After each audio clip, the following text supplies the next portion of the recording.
Hello and welcome to another workshop live from the HOFA studios. My name is Steffen and I'm here with Dennis Ward. How you doing? And yeah, we are here to talk a little bit about guttural vocals specifically, shouting, screaming, growling, and so on, and how to place them in a mix properly. And yeah, we brought you some examples, and we're gonna discuss a little bit on how we approach the various vocal layers or vocal layering, mixing, etc. So yeah, what kind of song did you bring today? So I brought a new song from the band Debauchery that was released about 10, 12 days ago. And I accidentally brought the German version. But it's called Legion of Balgaroth. And I think they have 10 other songs called something about legions in Balgaroth. But this is a different one. And, Debauchery's is more or less a death metal, man. Okay. His voice style is the type of an org, I guess, or the Cookie Monster on coke. And he's been doing this. I've been working with him for almost, 15 years, I think, 15, 16 years. And I'll play it through once, and we can get an example. Exactly.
And that's how it sounds, and the rest of the song sounds pretty much the same. Okay. So, What have you got there? okay, I got a song from my old band. It's more of the metalcore-ish, melodic death metal type of sound, and by coincidence, we both brought German songs to an English workshop. So Sorry. it's not. We don't want to discuss the lyrics here because it's guttural vocals who understands them anyway. So, but this is more or less a more controlled sounding environment in that regard, that this music requires a more plasticky sound to begin with, but let's just listen to it very quickly.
Klischee.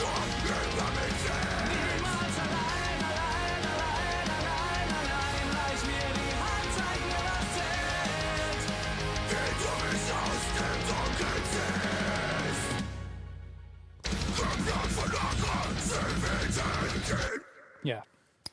And so on and so on. And before I forget it, as always, if you have any questions, feel free to write us in the chat and we'll try to answer to our best. So, but now where do we want to start? I'd say let's just look at the arrangements here, or the amount of vocal layer in, because we brought some, let's say, different approaches. Okay. I guess if I'm... Well, this is not very much what I have, but you'll see here that actually this is the only thing that's actually backing vocals. The rest is lead vocals and doubled. Sometimes it's doubled, sometimes it's here taking over. In this case, it's just a lead and a double. Okay. Oh, wrong way. And no real backing vocals, no real melody. It's just screaming and shouting, and this is a raw voice. If I may first explain what's going on here is Thomas used to record vocals with me. We used to do everything in the studio together. Yep. He is, in the meantime, married, has his own house, and does a lot of stuff on his own. And he wanted to start recording on his own, and he bought a U87, a Neumann U87 microphone, and an Apollo sound card. And he just started doing it, and so far it's worked out just fine. But he's recording directly into the Apollo. There's no extra preamp. There's no compression. There's nothing going on. Everything he does is just sang through. Just sings it through. Now, oddly enough, on this production, if I play the vocals back, you're going to hear effects, echoes, reverb. There were times when Thomas wanted his vocal to sound so dry that even the smallest room would get in the way. And it was, you know, people change, times change, and now he's all about effect, and it has to be very, very atmospheric. Okay, which is very fine. You know, whatever you're into, it doesn't really matter. It has nothing to do with the sound of the vocals. But in the past, I was almost striving to get the lead vocals, or the Cookie Monster vocals, to be more dominant than the music, like on top, on purpose. That's what he wanted. I remember if I did a cut at like 50 hertz on the lead vocals, he would ask me why. Isn't that important? And he thought that was taking something away that was for him essential. And I was showing him the difference with the on and off, and it was not making a big difference because 50 hertz. And no matter how low you sing, not really going to hurt. Just cleans it up a little bit. But anyway, I had to be very, very careful about that. In the meantime, he's changed. He wants the vocals to be a little bit more an in-between thing. He wants the effect. He wants it to be more atmospheric. He wants the vocals to fight a little bit more with the music. Okay. And so I have to go through different approaches depending on the song and the album. Yep. And in this case, I did everything in nuances. So because he sang without a compressor, this is something I do when I record. When I record vocals, almost in any genre, I'm almost always starting like this. I'm in opto mode. I use the distressor. I use the hardware version. I set up 10-1, and you'll see that you have these attack release modes. Usually, I'm doing this. I'm like, attack 10 and release at 0, okay? And this one, I'm about like this for some reason. I found something kind of interesting about it. I don't know why, but I did. But what I am doing often is the high pass on the detector, just so that and all this stuff doesn't make the compressor react. Sometimes I'll even do that because it makes a little bit of low cut, which is neat. But what I also always loved about the distressors for over 20 years is this distortion 2. Distortion 2 does something that makes these micro harmonics that just makes the vocal seem hard, but not harsh. And it's an amazing effect. I highly, highly recommend. Sometimes distortion 3, but sometimes it's too much, depending on how much input you slam into it. But this is my basic setup for when I'm doing recording, right? And then this is my other favorite. I love SSL, and this is not any different. This is from SSL. It's a basic channel strip, and I have to look what I've done here. I've cut off at about 110 hertz. And you think, oh, that's a lot. But this is a 6 dB slope on the SSL. And just to show, let's solo a vocal. Sie warten durch Ströme aus Blut. Without. Mit jedem Schlag ein Knochen bricht. Das Reich It's not a big difference, right? die Hoffnung erlischt. Makes it a little more control sounding, but it's really subtle. Like I said, 6 dB is very, very subtle. You'll start noticing extremer thing when you go to 18 dB or 24 dB, then it starts to sound ridiculous. And that's why I'm always very careful about high and low passing, because it can affect it in the way you really don't want. I've also seen here that I've turned up 2 dBs around 8K. I don't know why. I guess I just did that. I felt a reason. Sometimes I find it's important to keep the vocals, in this case, big and on top. Have to watch out what's going on in the mid-range, usually about 800 hertz. It's often around there. It's a very small notch, the smallest this will make. And what is that? Minus 5 dBs. Oh, quite a bit, actually. Okay, interesting. Don't remember doing that. And here I did nothing. But what I really like about this plugin is the fast attack compressor. You notice it's very little. It's doing very, very little.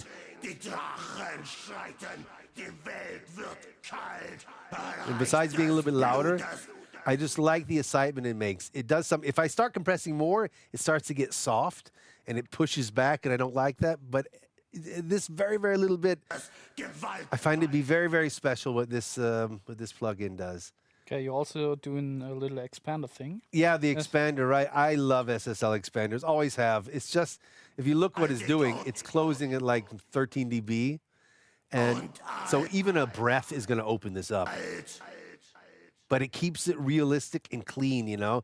I want to have breath noises. I want to have some extra stuff, but not too much. And if you start compressing, because more stuff is coming, and you have too much breaths and too much, and all this noise, sooner or later it's going to get on your nerves, and you start cutting frequencies out, which are pointless. So expanders are, for me, great on vocals, and this is no different. Interesting, yeah. So this is, for me, in my opinion, one of the, if not the best SSL channel strips out there. Even though I'll say the good competition from UAD, but this is the 9000 module console, and I really like the 9000. The J series is great stuff. All right, we have a question in the chat. Does the distressor give 48 volts phantom power? Do you need a preamp before it? You need a preamplifier. It is not a preamplifier. It is only a compressor. Exactly. Yeah. So you have any preferences for preamps at your studio? I'm a Neve guy. I like anything Neve-ish. I just like the transformers. However, API is also, I would never say no. Okay. SSL, good too, but when it comes to vocals, I just find that the dual transformer stage of a Neve, instead of having inductors, just physically makes it sound more live, more like something's already happened before you've done anything. Okay. You know, without. I can relate to that. Yeah, it's just worth it. And if you ever get a chance to use a real Neve EQ or preamp or something like that, you'll get it. It's just that thing. You can manipulate with input like you can no other. With a good Neve preamp, you can really turn the gain. And if maybe later we have time, I'll show it with the plugin, because it's actually doing a really good emulation of this, the UAD version at least. And that can also be really great for vocal recordings, okay? In this case, I haven't done it, because with him, I always have to work in nuances. Like I said, he's a special guy. He has an interesting taste. And before I start turning and whatever and doing a lot of stuff, I do everything in tiny steps. A little bit of this, a little bit of that. Like here, I've got next in line, I've got this Soothe. Pretty classic setup here. It's just around 5K. You know, it's just taking care of a little bit of the dirty work there. It's also, I'm not using it a lot. Again, nuance. To be totally honest, I could probably, sorry, wrong one. I could probably do this like that, and it would have the same effect from what I'm looking for. You know what I mean? Because all that stuff is just uninteresting. It's just every now and then there's something there that might hurt. So I'm using the Soothe. I'm using it less and less these days, because I also use the Fab Filter, the Pro 4 EQ, and that has every The band same has. function, yeah. It's also fantastic. So whatever. Okay, next up I have the MV2. This is something I don't often do this. I just did it here because I was like, it's working out fine. So if I turn everything else off, and I was thinking, okay, it's doing it. It's doing what I want it to do. But it could be more together, you know. But I don't want to hear compression. And this MV2, you know, it's a forward compressor and what do you call it? Upward, downward, downward compressor. And it just does that very well, and it has very, very few controls. So it's stopping up there, pulling down there a little. Just a little bit more of what I've already got. This is doing a little, this one's doing a little, and now this one's doing a little bit more. But it gets worse. So at this point, I figured I need a little de-esser. And we were just talking about this. I don't know why I use this de-esser, because I never do. I guess I was trying it, and then it just stuck. Yeah. And I'm also very careful about de-essing. I think a lot of people de-ess the shit out of things to the point where everything sounds like this, and no one has an S. So I'm very careful about that, and it's doing also not a whole hell of a lot. It's freezing. Oh, it's freezing even more. Okay. And then last in line, this came as an afterthought. I love this too on vocals a lot, just because of the crunch, the distortion. You'll see the crush I've got off. This is the compressor side, and this is the distortion side. Okay. And it just has something. Let me go back to where he's actually singing. Hold on a second. If I go here, turn it off. Yeah, I get it. Another small stage of excitement. Very, very little. There's no logical reason why I'm using that. I just like what it's doing, and it's mixed in like 3.5 out of 10. It's very, very little. I just like the little bit extra dirt. Sometimes, I got to admit, with his vocals, I will use this almost exclusively. High pass, around 100 hertz like this, and just this on with a little bit of compressor on 100%. Okay. And it does the job really, really well. But sometimes I want to try something. I was trying to get a little bit more hi-fi-ish sounding. Mm-hmm. And this is the setup I use on literally everything, on backings. Okay. It's the same thing everywhere. There's no difference whatsoever. Okay.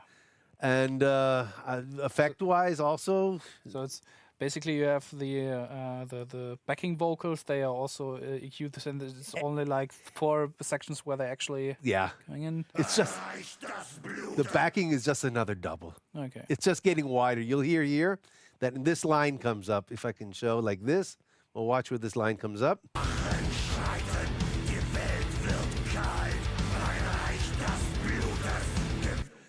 And very similar to rap, we just double in places just to expand it a little bit, to give it a little bit more of a vibe thing. Yeah. So if we listen to it without the music, vocals in the middle, and now a little spread.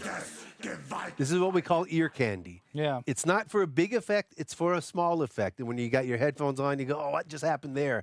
Something sounds neat, you know? And then when we come to the chorus, we have simple doubling, so lead vocal.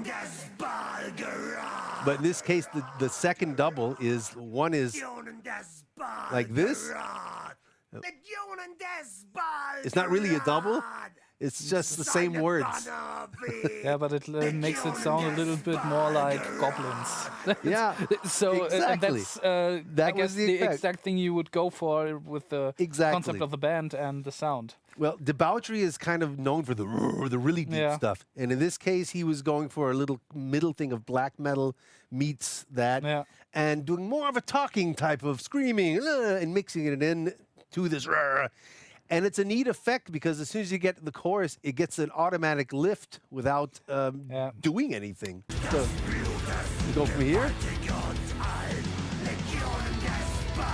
A little bit more shiny. A little bit more shiny, and like if I think of old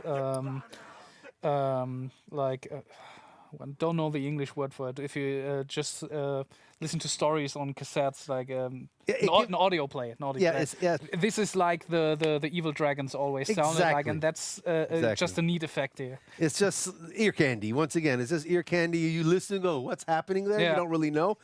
I have to look myself because I wasn't sure, but it doesn't matter. And that's something that Thomas has been doing actually in the last few albums more and more. Before, he used to double. No, this is how I sang this one. The next one will be like that too. And now he just gets more expressive, in places. Sometimes it's great. Sometimes it doesn't work. But, in this case, it works. That's what he did there. And, like I said, vocal treatment is all the same as far as inserts go. Yeah. And then when it comes to stuff like what I got on the reverb, I've got some reverb on his vocals, and there it goes. Took a while.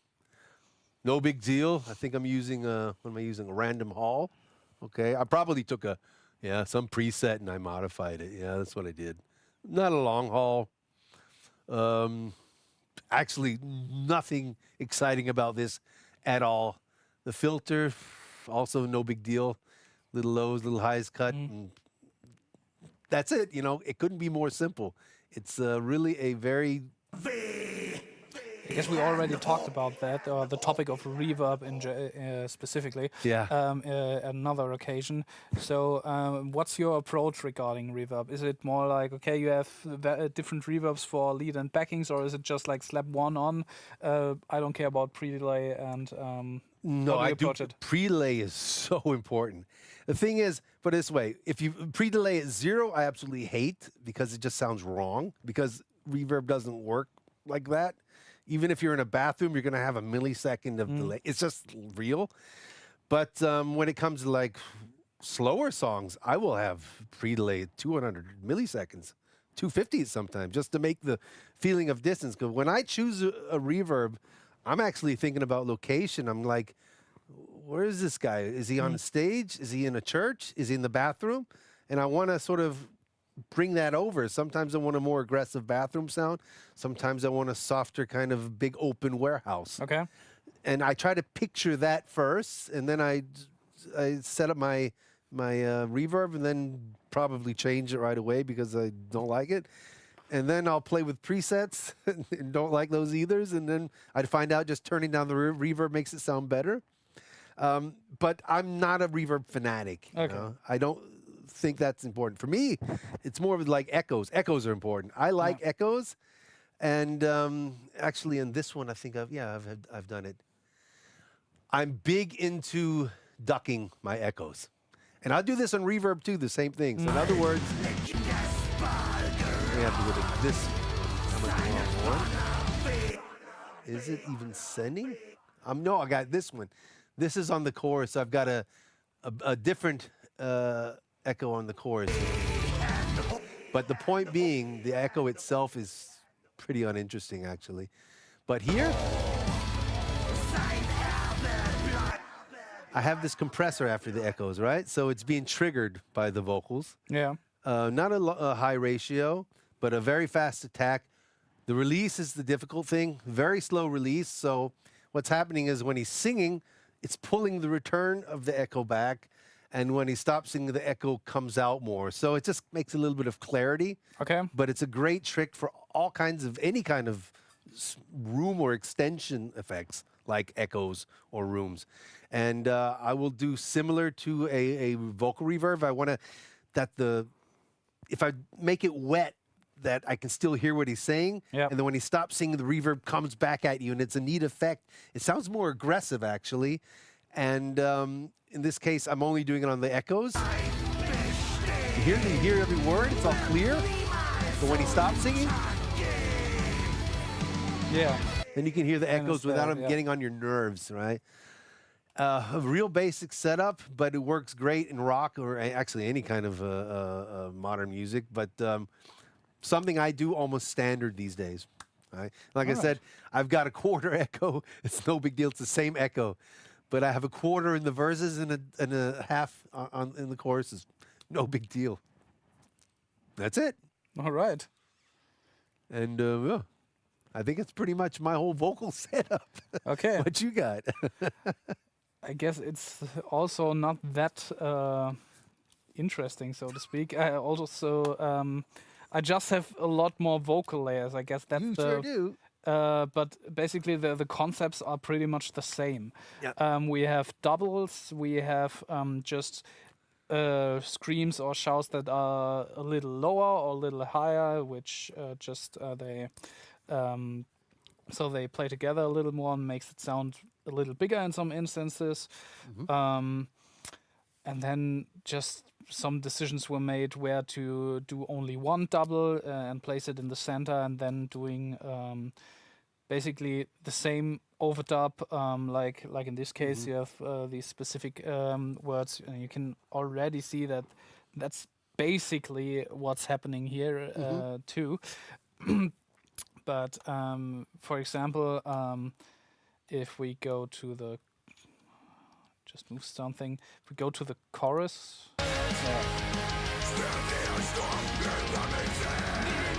here we have the see the main track, and then we have two overdubs for the left and right, and Right. here in the verse we just have the same but in the center.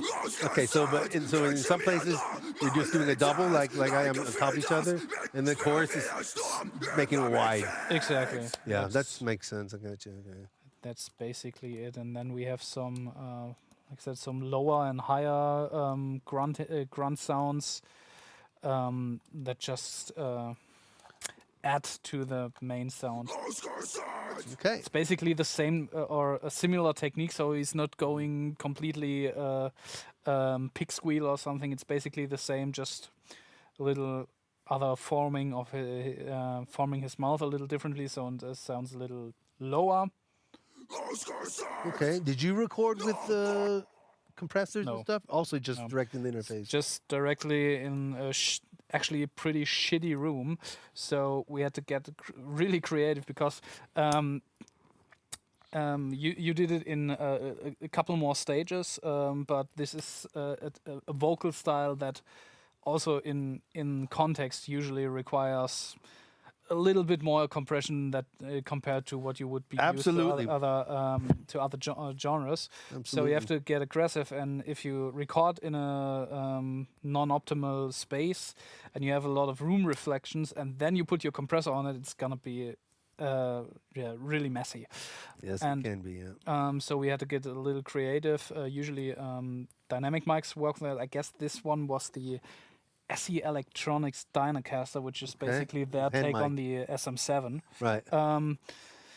And that worked pretty well, but apart from it, just directly into the interface. And then I actually did the same thing or something similar as you did. Stole my ideas, huh? Hey. I just went the other the route regarding attack and release time, so I Okay. didn't go for opto mode. I just used pretty fast attack and fast release, and this is Okay. basically what you Lower would, ratio. yeah, Okay. would probably go for with the recording. I also didn't do anything with the detector or the harmonic Audio pad, content. yeah. So let's just listen to it, what it sounds like without and. But there's still something happening because I tend to mix into buses, which can be dangerous sometimes and really fuck up your mixes. But I tend to do a lot on the bus as well. Okay. So there's also a lot of stuff happening here, or just the last bit of containment, so to speak. Right. Apart from that, I have similar vocal chains on all the guttural layers, Okay. and here, for example, these are the backings which go into the backing bus, and here we have general EQing Yeah. and a little bit more de-essing than compared to the lead vocals, Okay. just so Yeah, yeah. my sibilance just comes from the center, and it, Yeah. Makes sense. Yeah. I mean, that's also, I guess, a kind of a tricky topic, because I also noticed that as well in my mix as well as your mix, we didn't we both focused more on the performance, and in some cases there is no need for extreme time alignment or using stuff like vocal line or stuff like that. There is a place for that, but if it's not necessary, it's not necessary. So to speak. Yeah, we can talk about that. I don't know where that's necessary, but that's a whole nother world. Yeah, but in both cases, but I think it's pretty annoying when it comes to sibilants and you have they're coming from everywhere at completely different spots. No, so that's the de-esser in the old days, ancient times, and we used to mix by fire, and we used to use de-essers more for this reason than actually on the vocals themselves. Or de-essing was more of a just sidechain compression. You have an EQ before your path sending to your sidechain of a compressor that just diff the signal. And we were doing this to backing vocal buses because of this. So all the backing vocals triggered the de-esser to pull it down so that the only S you're actually hearing is from the lead vocal. Yeah. And it's the same concept, and it can be very, very useful. Actually, more than useful, it's just keeping it clear in your mix because you don't need to hear 20 people go, "Sss." It's not that important. But on the other side, sometimes it doesn't matter. I know very many old songs that when I listen in the car, I'm going, as an engineer, oh, need some de-esser. There's a lot of S there, but then I realized this song sold 20 million copies. I don't think they care what I think about their de-essing. So that's a whole nother concept altogether. But yeah, I would do that too if I was in that situation. I do it often with backing vocals. Yeah. Yes. Oh, that's basically what happened. Yeah. Apart from that, also just some basic EQing with some, also these vocals specifically tended to be a little boxy around this. It's very similar. common. Similar. 3 to 800 hertz is always something to watch out for. But when somebody asks me, depending on the microphone, again, you're using a dynamic microphone, so it's probably very close, right? Yeah. Thomas sings a good, what's that, 20, 30 centimeters away from the microphone. Something I taught him because I'm a fan. He's got a good room, first of all, so it works well. But these kind of microphones, around 300 to 800K, it's very easy for them to get congested. And it's very common to have to pull something out. But the problem is always if it gets too thin. But it depends on the singer, so there's no rules. There's no perfect solution to this. I guess that even that's something you can do with these podcaster mics is just also use them in handheld. And I'm not sure if we did that here. Why not? But this usually tends the singer to go a little bit closer because that's what they are used to from getting from stage, even though you have to just kick them sometimes so they don't stop cupping the mic. That's just out of being used to it. Yeah. But this actually is that's extreme bass. Yeah, but hear how different that is? I mean, it actually sounded kind of interesting when you had it up. It made this nosy sound, but the clarity was different and it's bigger sounding. But it's horses for courses, you know. It's depends what you're doing. So that's usually also something I tend to do. You're with doing vocals. a lot of dynamic, huh? Yeah, because I always feel like this vocals are too specific, at least for my taste, to be only on the static side. Yep. I mean, this is something that is rather specific to the vocalist we recorded here. He has that little in his breathing technique that usually there's some kind of eep sounding thing. Every singer's got that thing. Little squeaky, and in this case, this usually actually pretty precisely sits around 3.7K, which is why I'm pulling that out rather aggressively. Yeah, I can hear the doubles on the start just going on the last vocals, which is, like as you said, kind of the thing you would expect from a rap production. Yeah, and once again, every singer, I cannot stress this enough, it's not going to be like this every time. Kai Hansen from Helloween, 6.3K. He has a resonance that is so outrageous sometimes. Okay. I can literally do a dip 10 dBs and it's still clear as a bell. And it just gets rid of something that he has in his voice. And we've tried different microphones, we've tried different ways, and then we also did the last production with a U87, standard, no big deal. And it's just the way his voice sounds. And if I do the same thing in my voice, I have to boost. I'm a singer too. I have to boost 3K. I sound like I'm behind a curtain when I sing. Okay.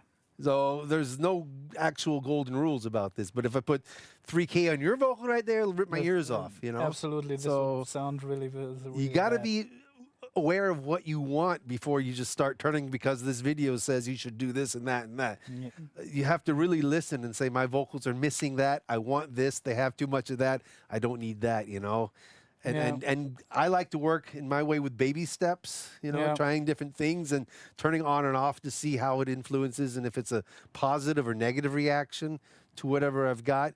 But just to make it clear, there are no definite rules. There just aren't. Absolutely. And play around with it. Yeah. And sometimes your best feature in a DAW is the volume knob, just turning it up and down. Absolutely. Yeah. Do you have all your vocals going through a master bus of vocals? In this case, yeah, I have this guttural bus, which Okay. kind of collects all the guttural vocals, even though I have a subgroup here Okay. for the backings. And what I tend to do, because I like to automate my vocal effects, and I really enjoy working with breaks or like hitting the break very, very hard. Yeah, okay. And this is why I usually group all my vocal effects in a specific bus, so I can just automate the mute Okay. or the volume, which let's just show it if I can, if I find the, yeah, guess it's around here.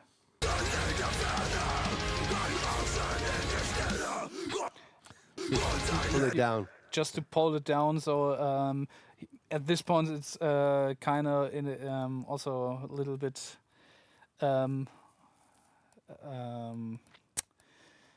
Say it in German, I'll translate. Meta-Ebene. What? Yeah, exactly. So yeah, now you know why I was confused. It's like he sings the German word for silence. Right. The whole instrumental goes silent, Yeah. and so do the vocal effects. So it has Okay, so it has meaning, basically. yeah. Okay, so I understand. It's not only musical but also metaphorically speaking. So you group your guttural vocals, you group your melodic vocals, you group your backing vocals, Usually, and yes. you group your effects, and then they go all into a master group? Or- Usually they do, but for this I have the clean vocals already rendered. Already in rendered, it. okay. Okay. So they are not that. But in general, interesting. you just have one. Like I have, to be honest, I just have one. Vocals all is the name of my group. Everything goes there. In my effects, everything is coming out of here. So yeah, that's the point. So I usually don't do that. Also, you have you have a tape plugin also there. That's also yeah, this is something that I'm a fan of for a long time because I like the tape. I can relate. I will put on almost all my bass, less on my bass, but more on the guitars. Guitar group, keyboard group, drum group, some kind of tape thing at the end, often Yeah. at 30 inches per second. Often on guitars, sometimes I'll even go down to 7.5, Yeah. just because of the effect it makes, depending on how much is going on. But I do this almost in all my groups just because I like that extra something it gives me. I have to look exactly what the heck's going on here. I see I have some more crap. Oh yeah, and this too. Oh yeah. Now I own this in real, and I love this compressor. And when UAD came out with it, I was like, hallelujah. On one side, it's not the same. It's really, really good, but it does a couple of things extremely similar in this case, if I may. Let's see if I can find some place where there's actually vocals. Of course, I always go somewhere else. You'll see that I am, first of all, I'm also on attack, very fast attack, lowest ratio, right? And the fastest release. And if you watch it, here I'm on a medium knee, medium thrust, old style. Very important because there's new and old style that has to do with the output transformer being active or not. And I like the old fashioned way. What I'm trying to get with this is actually what it does so well is this transformer sound. Yeah. Okay? And it makes this little bit of tiny glue. So if you look, I'm doing a 1.5 ratio. That's nothing.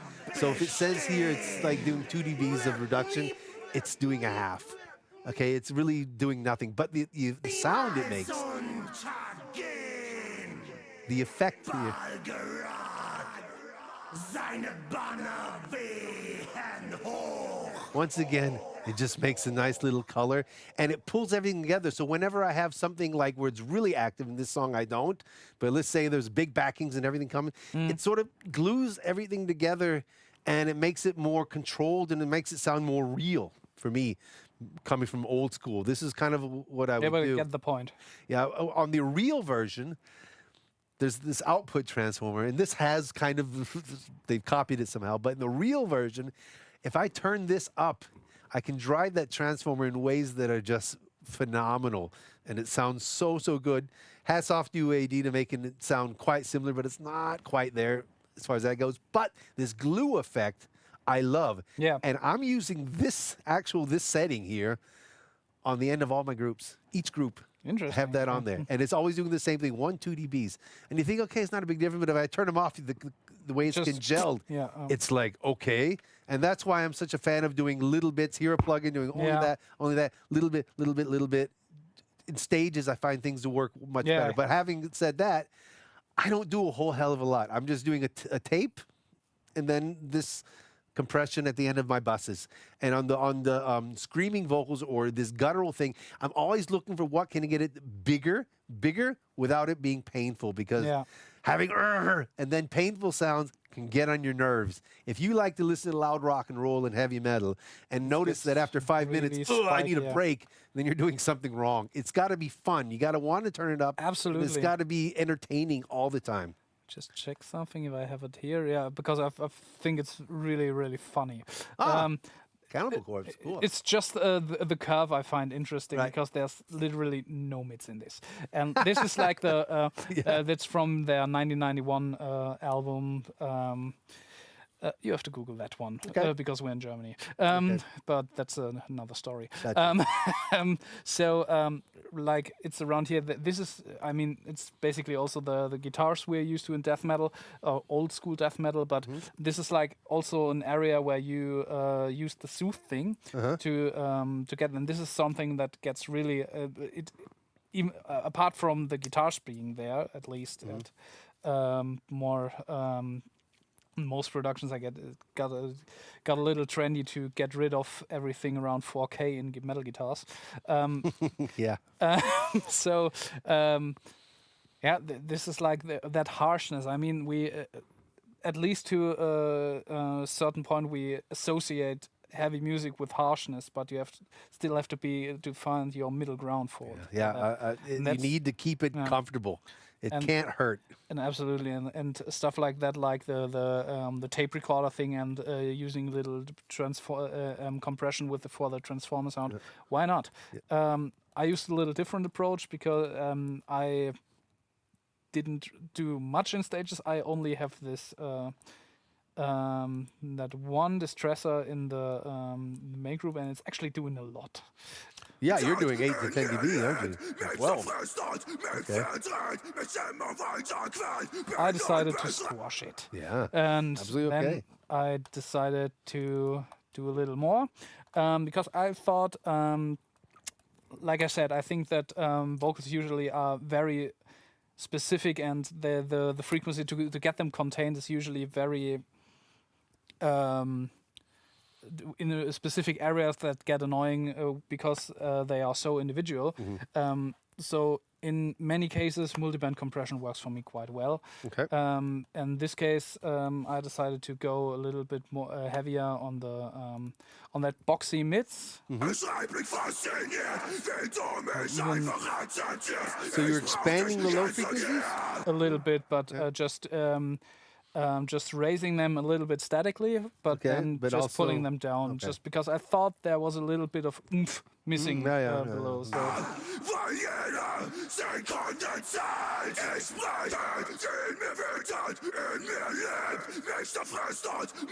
doesn't do much, just a little bit more control. The sugar on top, that's all. Absolutely, and that's more than enough in this case.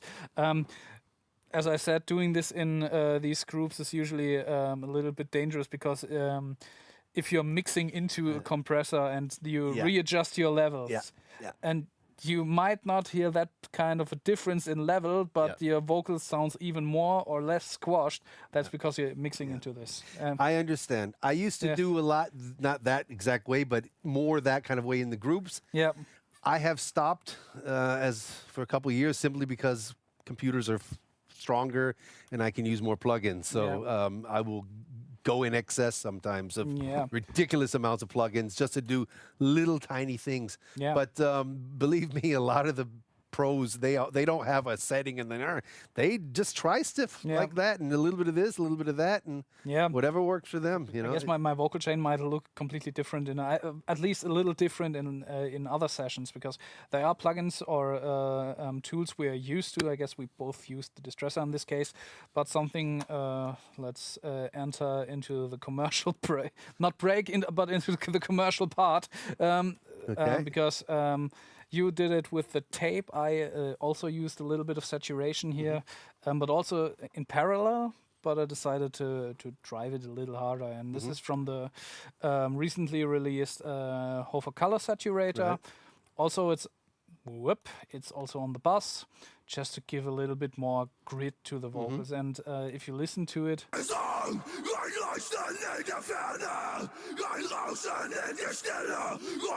kind of brings back that nasally boxiness we talked about, which I got rid of in the EQing stage, but it adds it in a more pleasant way, at least to my ears. Yeah, sure.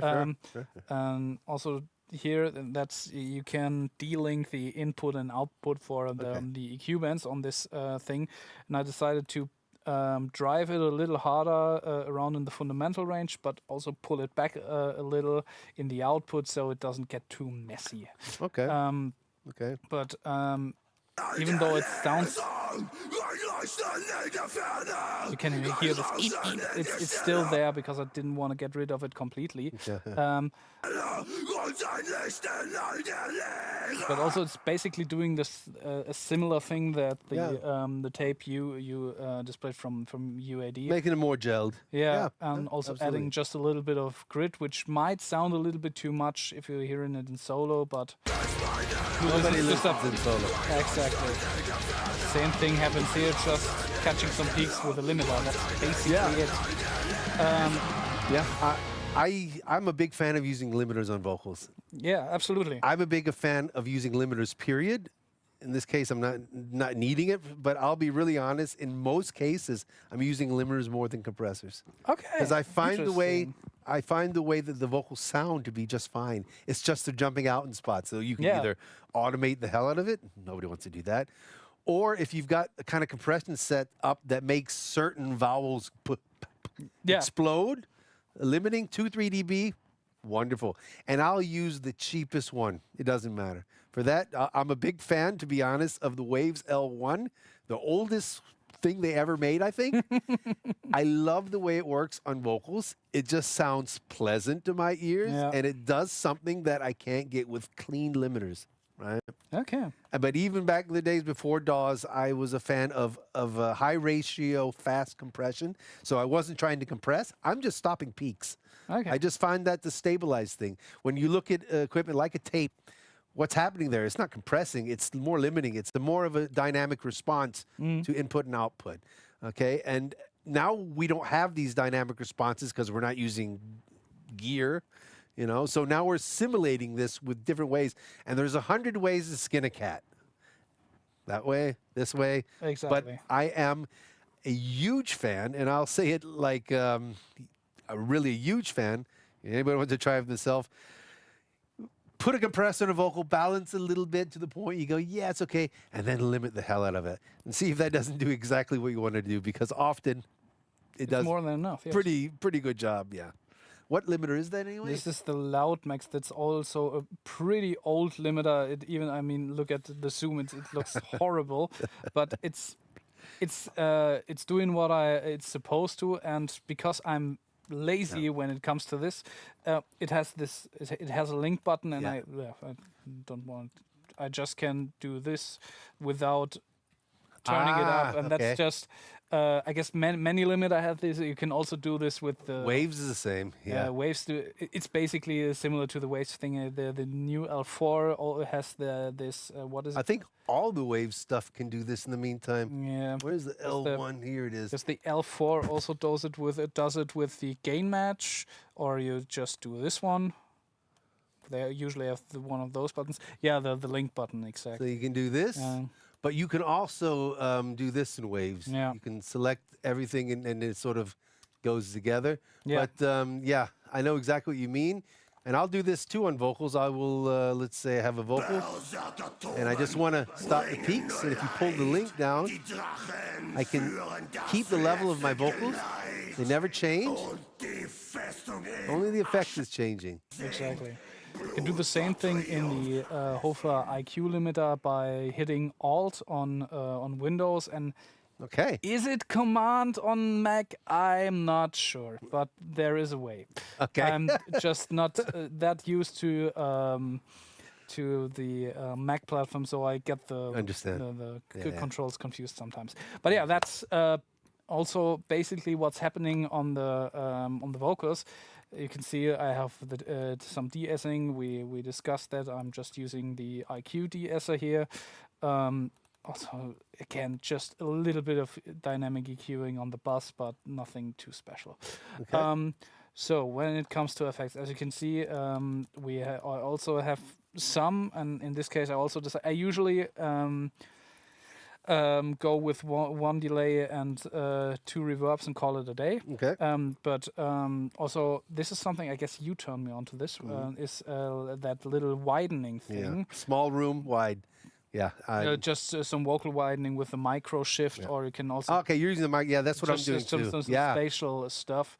I forgot to show that. I mean, It's probably okay. You use a slightly different setting, and you have the big one, and I have the one. So mine's bigger than yours, huh? All right. Well, Yours is micro shift. Yours is a little micro shift. yeah, I have Mine's the little micro, the adult micro shift. So yours is mine is bigger than your small one.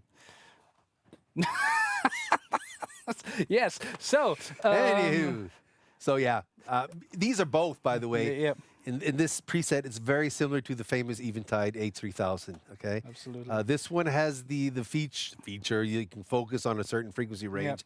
To be honest, I'm almost using it not at all. But yeah, I love the idea of putting a little bit of.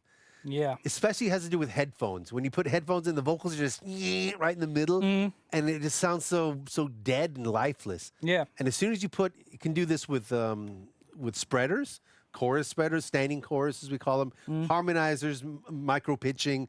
You can even do this with nonlinear reverbs, very short reverbs, like 0.3 seconds, and they just make this thing that you go, okay, it's not lifeless. Big fan of that in vocals too, and you in doing the just HOFA pulled as up well. a preset from the HOFA system with doing the stereo with pitch and delay. So yeah, that's basically what it's doing right there. Plus 14, minus 14. I would do it 9 or 10 in the H3000 with 10 to 20 milliseconds delay. It's basically the same damn thing. okay, we have a question regarding the micro shift. Sure. How does it work in widening the vocals? I'm not quite sure what that means, or let's just What it's doing? Okay, yeah, well, you can show if you want. well, what it's doing, like I Yeah. said, if anybody knows what a pitch shifter is, Yeah. basically you're shifting. You're shifting the note. This is a micro shift, so it's not doing a note. It's shifting just a bit, and here you can choose between how detuned it is. It's detuned even at minimum, and I think it'll detune if I can. Let me actually just go in here and find a vocal. guess the thing. Of course, he's not Yeah, singing a note, so. yeah, but I guess the concept is to create just a little difference between the shifted signal and the original signal, so it is more or less perceived as the same thing, but still wider. Yes, well, that's the thing. It's pitch shifting it a little bit to make it sound like a double effect, Yeah. but then you have a little bit different left and a little bit different right, which gives it a spread. So you have your vocals and the spread wrapped around it. If you're in any room that isn't totally dead, this is a real effect. This is something we hear every day, you know, unless you're singing in a box, you know, and just dead dry. This makes things sound more natural rather than more synthetic. However, if I turn it up, it can really overdo it. It can get really, really synthetic really fast. So if I take this and...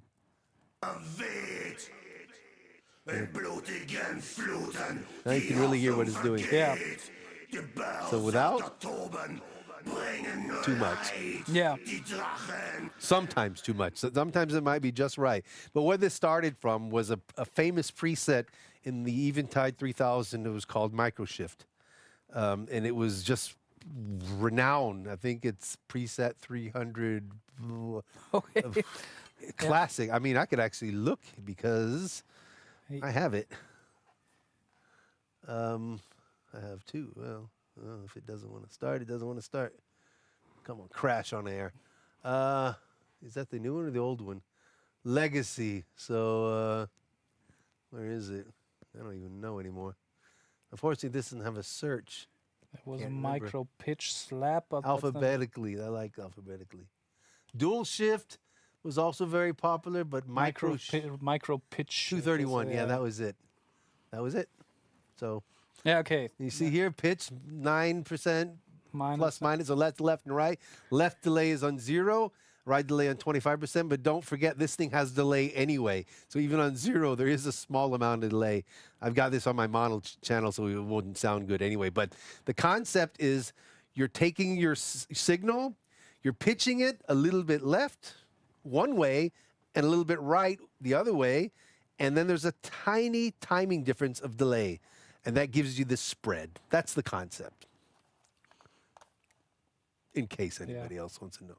Yeah, but that's basically what I did as well, just with the little micro shift. Same thing. But mine's bigger. Yeah. But it's also really subtle, but in the mix it just also it gives a little bit more connection between like the super wide guitars and everything we have going on here. Exactly. And then let's just also talk a little bit about my effects here. I usually, the question is why I ask you regarding your pre-delay. I usually go with the lead vocal verb and backing vocal verb doing the same thing, just with different pre-delay settings. Okay. Now, it really depends on what I'm doing. Sometimes, let's say if I have a choir, I see it like in normal rock music with vocals, singing vocals. I'll have a lead vocal, I have its own reverb, then I'll have backing vocals, which will usually have its own reverb, but also a little bit of the lead vocal reverb, just to give a little bit of difference, but not too much. And when it comes to choirs, I'll go for a completely different thing. Yeah. I totally different. And as a matter of fact, it's funny I have it in here because I have no choir. But here's a choir hall. I don't know why I left it in here. And I'm using something like this, which is totally off the wall compared to all these modern reverbs. It's a very old-fashioned garage reverb. Sounds like a garage. And it's so different. And then when you play stuff together, the contrast is incredible. Sometimes completely unnecessary. I think I do it more for me than anybody else because I just enjoy it. Because I can show you 100 people turning it on and off, A and B in the music, and no one will hear the difference. So, you know, a lot of the stuff we do is just for ourselves. But I have no problem using different rooms for every vocal if that's what it needs, you know. Yeah, absolutely. Now that we have that luxury, why not, you know? Yeah, of course. Yeah, but that's basically what's happened. That's I also made myself some presets for that. I usually also cut everything below a certain frequency so my reverbs don't get muddy. Yeah. Basically, the lexicon. That's actually very interesting. I had this discussion with somebody recently, and talking about this about removing unneeded frequencies below. This is all preset. I don't think I did too much, you know. But I'm cutting sometimes like 300-400 hertz. I'm cutting the bottom off sometimes. I just want to have a sustain. I want an extension to it.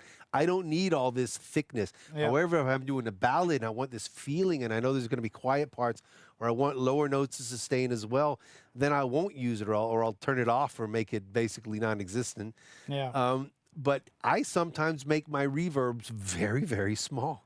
Very, very tiny. They just seem to sit through much better, especially in guitar music. Yeah, that's the point. If you have going on, especially these extreme genres where you're usually tuned down at least one step.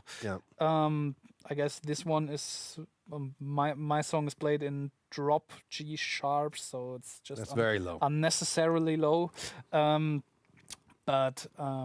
Yes, just tiny cuts to keep it a little bit clearer, but which doesn't mean you have to do this all the time. Like no, you don't. Right, you don't. said that doesn't only go for reverbs, but for everything in general. I find bright reverbs in hard music, especially with to be pretty bad. It completely contrasts what we're doing here. If you're going for Goblin in a Cave, being in a bright church is not the best response. No. I'm looking usually. I'm a small area of where I want the reverb to focus in. So I'm cutting highs and lows, and sometimes I used to. Now we use filters, but I'll be really honest. My go-to way of doing effects or reverbs are I start like this, and I just I like to put a low cut, which I'll just, somehow put wherever I want. I'll put it before my actual reverb. And then on the top, I prefer a shelf, and I prefer something like so I love about the Fab filter is the dB control here, so I can control this and actually make an extreme cutoff. So it's still here until this point, very, very normal. And then at that point, it just dives off a lot. And believe me, it doesn't sound muddy. It just sounds clearer. Okay. Also, this is usually where the sibilance isn't exactly. Yet again, keeping your sibilance a little bit clearer. I implemented a similar concept here, just with a less steep high shelf. That was all the same. Basically, the point is, your reverb shouldn't be that big. It's not necessary. All it does is it covers a lot of area that it shouldn't be covering. Yeah, especially in faster tracks, especially in faster tracks.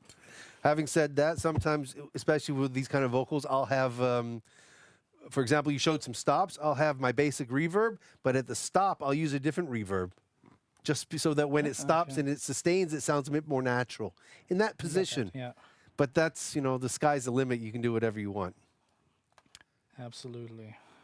So, have you ever tried stuff on your vocals like extreme distortion stuff, like Decapitator? Decapitator, not specifically, just because I don't have it. But I know it's a standard, but I just got used to other things. What I tend to do, and which is kind of a thing I try to sneak into every mix I do, is implementing a little telephone effect or something like that, and just driving it really hard. In this case, Studio One, or as it is called now, I'm 2 versions behind, is Fender Studio Pro. Let's go for these yelled vocals. Yet again, this is another technique on the brink of being guttural, but also more yelled, not really guttural, but not very clean. So other just little different EQ settings where necessary. But what I tend to do in this case is I usually pull up a stock plugin. It's like the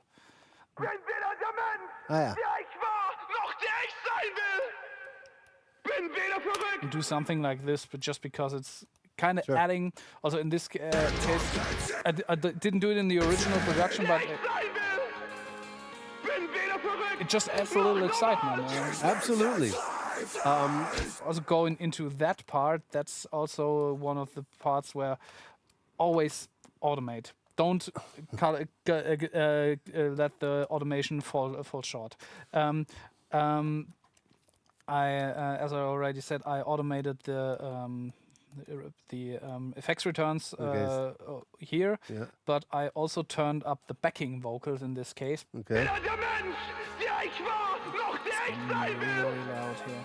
Bin weder verrückt noch normal. Ich bin verzweifelt. So the vocals sound even bigger at that part. Yeah. Okay. I'm not sure if I also automated the input of the reverb, because no, I didn't. What I did here is just the little delay throw automation, just so it just fills it up a little bit, and it doesn't sound like that's it. Sure.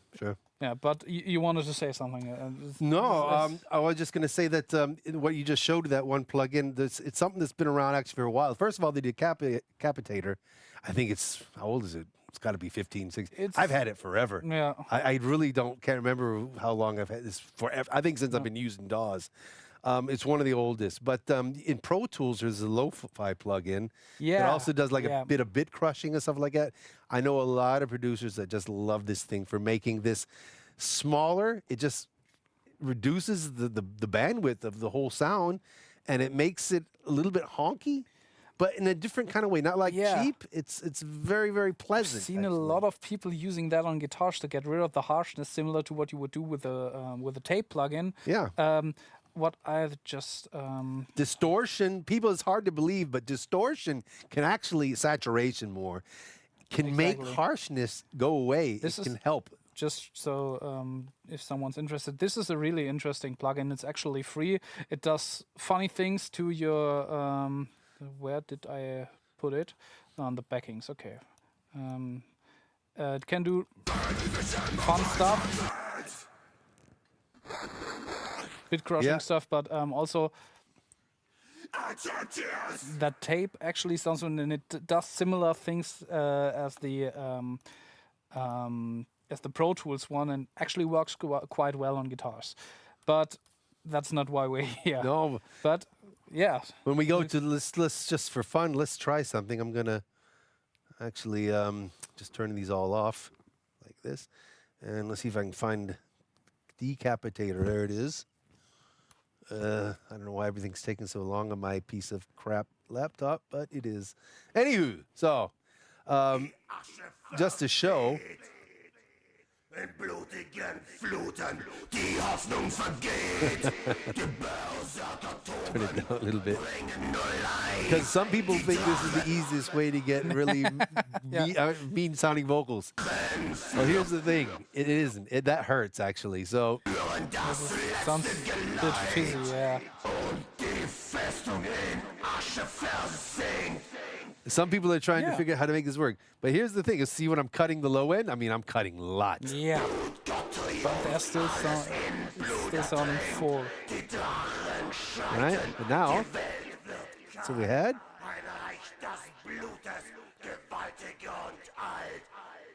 Then do something like that. And then we're going to throw an L1 on top of it just to show you my point. So.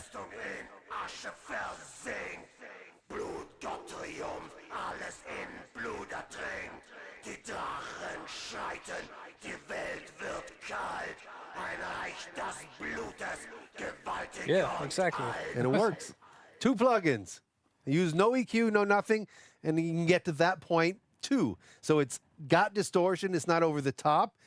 I mean, this is very random right now, but it's controlled. It's limited because distortion also changes your dynamic. It changes the way the vocals react to everything. Yeah. So if you start with some kind of a distortion or saturation effect, it will totally change the way you start EQing, the way you add compression. Yeah. So if you want to try extreme stuff, I always say do it first, not at the end, because a lot of people, they'll set their EQ up and they'll compress it and go, well, now I want my vocals to sound more extreme, so now I'm going to put the...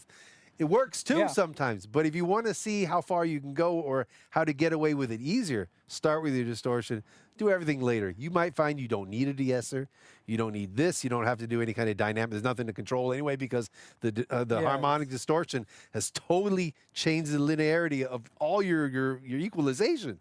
It's going to sound so different, and you can save yourself a lot of time. It's a quick, cheap way to get stuff done. I keep looking at the wrong screen.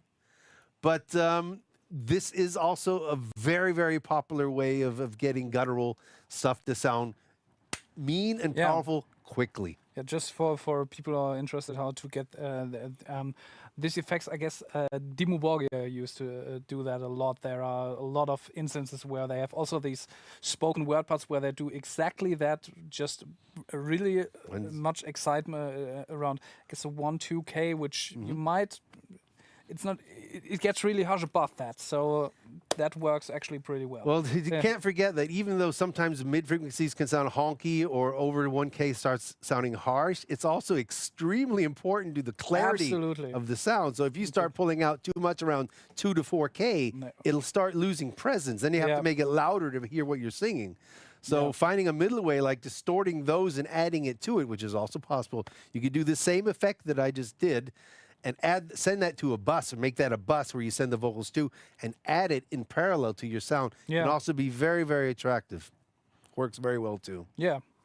So that basically just leaves my delays here. I also just have 2 delays. I have a dotted 8th delay, which just adds some ping pong jumping around. And I have a quarter mono delay. That's basically it. I get the only interesting thing would be that I just did a filtering a little harder, so it's like a more narrow band pass compared to the other one. Absolutely, yeah. I get it. So it adds a little bit of a nasally tail to it. I'm also doing similar, but on the effect itself. You see here, you've got the you've got this cut off. I don't know what it is, 2/6. But here, I'm also keeping it small usually. Yeah. But sometimes I'll go much, much smaller. But what I also like a lot here, when I'm clicking the wrong stuff, and I like this very much, this little SYS chorus. I'm just adding that a bit to my return. Yeah. And it's just making it swim a little bit more. It sounds a little bit, I don't know, synthetic, but which in a good way, you know. Any kind of chorus will kind of do it, but what I really like about this is the width control. This is really, really nice if you want to go over the top, or just give it the echoes a spread, you know.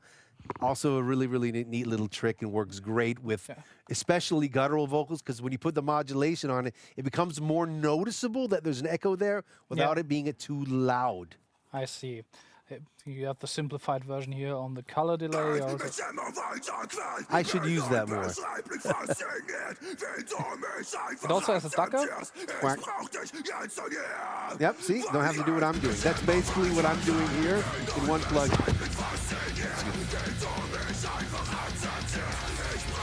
And of course, you don't have the same controls regarding attack and release compared to if you're doing it with a compression, but it's an easy fix, and it works quite well. Yeah. But you have external sidechains, so you could literally send your vocal into it and just control it that way. So.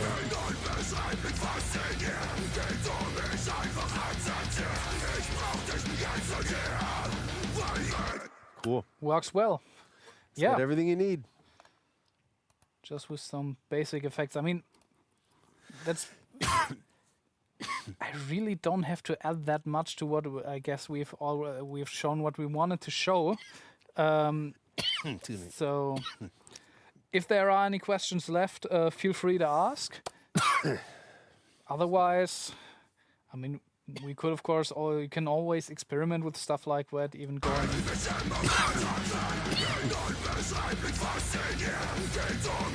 Well, in this case, it's going a similar process like you told. In this case, the saturator on the master is in parallel.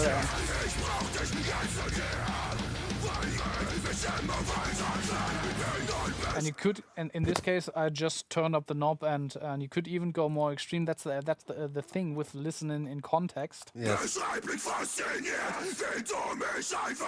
I mean, he's really barking at the listener at this moment.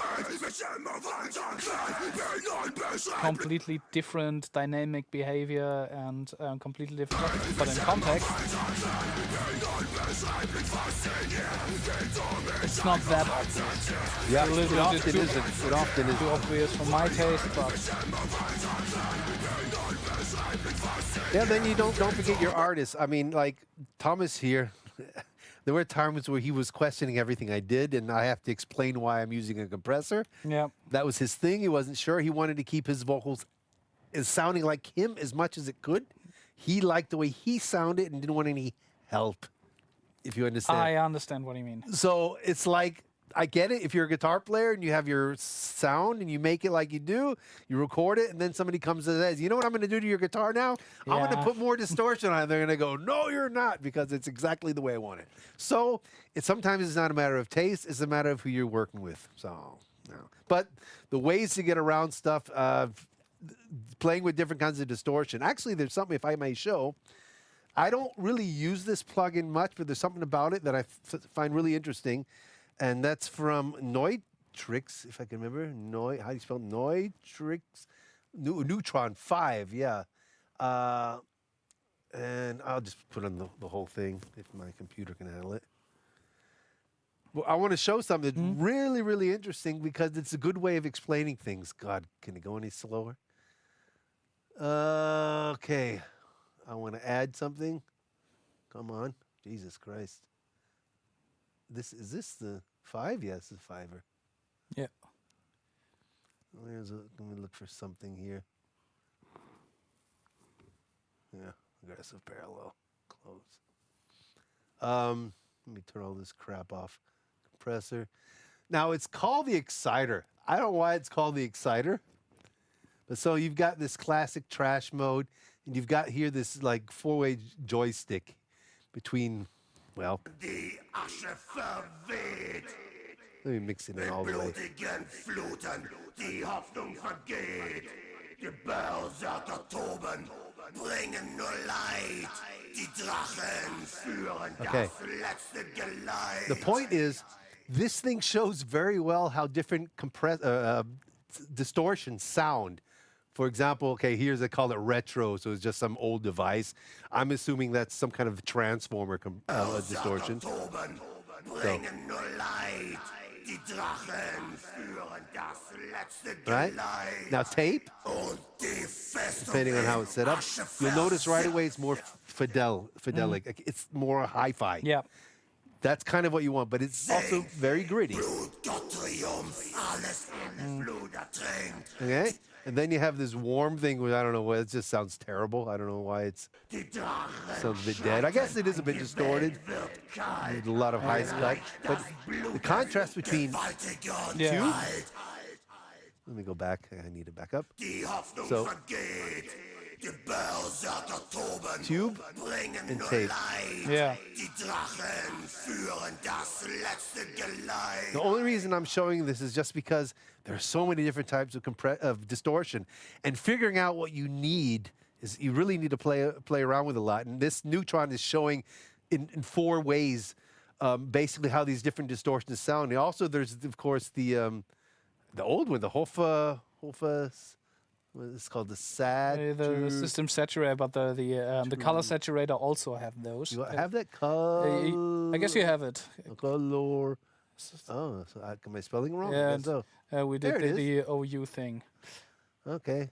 There we go. That's that one. I've Yeah. got it. Okay. But you've also got the different type of preamps. What else? Now, that's the old ones Yeah, but from the this is- system But this is what I wanted because that also kind of shows what I'm talking about. Let's tape. Die Festung in Asche That would be more of a retro. Blut, Gott Triumph, alles The germanium. Blut ertränkt. Die Drachen Is schreiten. when you listen to the top frequency, what's happening there is pretty incredible. Welt wird kalt. Ein Reich des Blutes. More Gewaltiger focused, und smaller. alt. Then the triode, which is usually horrible for vocals, but let me see. Come on, where are vocals? Weht. In blutigen Fluten. I think it's very interesting. Geht. Die Berserker toben, bringen nur Leid. Die Drachen führen das You letzte gotta really listen to the overtones. und die Festung in Asche versinkt. Blut, Gott Triumph. Look what it's doing to clarity. Yeah. Yeah. Depending on what you want, but there's so many different kinds, depending on your voice. Yep. It's just really interesting. And this is the kind of stuff I would play around with at the very, very early stages of making vocal sound, because this can change the way you use compression and everything after, EQ, blah, blah, blah. So if you're going to do it and make it like a staple of the sound you're going for, start with it. Don't do it later. It could Yeah. make things very complicated. You also wanted to show the Neve thing, or is it? The as it Neve is- thing. Yeah, that's funny. Let's do that. That's funny. So, Neve preamp. There we go. No. Start. There we are. What is this? This shouldn't be powered. Is that powered? No, we Oh. have no UAD software. Oh, there's no don't they have a Native. native version? I don't know. I was sure they did. Neve. Yeah, the X version. That's the But I don't want. REX. I see. That's also with the EQ. Okay, that's why. Because this is the version of the preamp alone. Ah, okay. See. Okay, but let's see. Maybe it works this way. I actually never even thought about it. It probably should. Let's see what happens if it doesn't explode. Okay, there it is. Why are you over there? Okay, so Alles in EQ is off. Blut ertränkt. That's doing what it should. Okay, Welt wird kalt. so turn that down. I'm going to go to start with line. Of course, it's over. In blutigen Fluten, die Hoffnung vergeht. Die How do I get the Börser mic? toben, bringen nur Leid. Okay, on the other version, I could just click over here and oh, there it is. And same thing. Drache Yeah. das letzte Geleit. Und die Festung in Asche versinkt. Blutdoktrium, alles in Blut ertränkt. Die Drachen schreiten, die Welt wird kalt. Ein Reich des Blutes, gewaltig und All right. And then if you're not sure about, because this is also very interesting. If you cut low end before you distort, wherever it's happening, come on. The distortion reacts very differently. Yeah. blutigen Fluten, die Hoffnung vergeht. Die Berserker toben, bringen I would usually leave it. I would never touch it. I just distort it first. The way I like it. It's obviously way too much. die Festung in Asche versinkt. Blutdoktrium, alles in Blut ertränkt. But it makes a beautiful distortion. And when I'm recording vocals, okay, I would never record that loud. But there's something happening there that I cannot get from any other preamp. I don't know why. It's just why I love the thing so much. Yeah, I can relate it. That's why I also have one of the Neve modules in my APA alarm Yeah, box. Yeah, it's a must. great for vocal recording. actually. Absolutely great. And bass guitar. Yeah, I'm absolutely. a big fan. I like the way you can actually control your dynamics a little bit with clipping. It's just makes, especially in the rock world, and in rock music, guitar music, these micro controlling of dynamics is so essential because back then we were putting our microphones into preamps that went into desks, and maybe the preamp was in the desk, and then it went through a complete VCA route. Things were happening, and every stage of everything that's happening is doing something to your dynamics, for better or worse. It's doing it, right? But back then, this was happening, and then you find, oh, I'm going to use 1176, and I'm happy. The sound is finished. It's great. I love it. But because I had all these other processes going on before. Yep. And now we have crystal clear digital audio, and it's not there. So we have to do it somehow. If you want to have that kind of sound, then you need to do it. And sometimes it's simple as just using a preamp. Sometimes it's as crazy as using an all-out distortion thing like that, you know. Horses for courses, you know. It's whatever you need at the time. But just know what's available, what your options are. Right, cool. Right, We I did it. guess that's it for today. We don't really have to add, or don't have anything we want to add, I guess. I hope you learned something today. We actually had quite a lot of fun. Yeah, But absolutely. Always great to discuss vocals and Love guitar music being with here. you. Okay, so in that case, I'd say until next time, see ya. Take care.